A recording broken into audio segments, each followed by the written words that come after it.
ঠাকুর মশাই, আপনি দান পাত্রে তালা কেন লাগান না? তালা লাগানোর প্রয়োজন পড়ে না, তাই লাগাই না। প্রয়োজন পড়ে না মানে? কেউ যদি দানপাত্র থেকে টাকাটা চুরি করে নিয়ে যায় তখন কি হবে? যার দরকার পড়বে সেই টাকাটা নেবে। শোনো রূপঙ্কর, এই মন্দির থেকে চুরি করে কেউ যদি প্রকৃত অর্থে উপকৃত হয় তাহলে ভগবানের চেয়ে বেশি খুশি কেউ হবে না।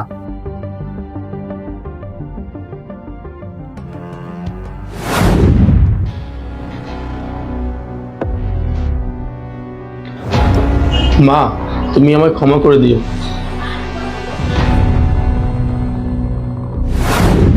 হে ভগবান। জয় মা, জয় মা, জয় মা। আরে রূপঙ্কর, কতক্ষণ হয়েছে এসছো? আমার একটু বাড়ির পুজোটা দিয়ে আসতে লেট হয়ে গেল। ঠাকুর মশাই, সর্বনাশ হয়ে গেছে, সব শেষ হয়ে গেছে। সে কি রূপঙ্কর, তোমাকে দেখে তো চিন্তিত মনে হচ্ছে। কি হয়েছে তোমার? ঠাকুর মশাই, মন্দিরের দান পেটি খুলে কেউ যেন সব টাকা চুরি করে নিয়ে চলে গেছে। আমি আপনাকে কতবার বলেছিলাম যে দান বাক্সের তালাটা লাগানোর জন্য, আপনি তো আমার কথা শুনবেনই না। দেখুন এবার কত বড় ক্ষতি হয়ে গেল। ও, এই বিষয়। এর জন্য তুমি এত ব্যস্ত হচ্ছ কেন? যার দরকার ছিল সেই নিয়ে চলে গেছে। নিজেকে শান্ত করো রূপঙ্কর, শান্ত করো। এত বড় ক্ষতি হয়ে গেল, তাও ঠাকুর মশাইয়ের কোনো হেলদোল নেই।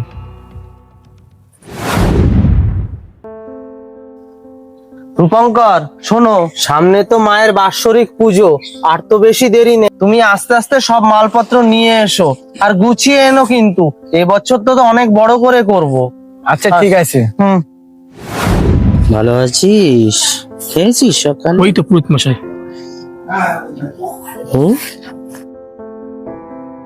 প্রণাম পুরোহিত মশাই। প্রণাম। ঠাকুরমশাই, বলছিলাম সামনেই তো মন্দিরের বাৎসরিক উৎসব। হ্যাঁ, সামনেই 17ই ফেব্রুয়ারি আমাদের মন্দিরের বাৎসরিক উৎসব। ঠাকুর মশাই, আপনি যদি অনুমতি দেন আমরা কিছু আপনাকে বলতে চাই। যা বলবে নির্দ্বিধায় বলো, কোনো অসুবিধা নেই।